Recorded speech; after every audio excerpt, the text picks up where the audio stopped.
எல்லாமே அரோடு மாதிரி பொரியல் எல்லாம் ரொம்ப சுகரு ரொம்ப பண்ணிட்டு என்ன பண்றாங்க பொரியல்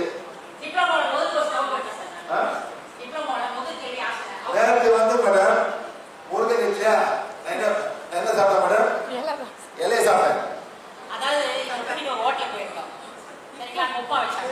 இது என்ன மேடம் சார் உப்புமான்னு இல்லை ஏதாவது காய்கறிக்கா வெறும் ரவை சரி பக்கத்தில் நின்றுடும் அந்த உப்புமாலாம் எடுத்து வச்சுட்டு இலையை முடிச்சு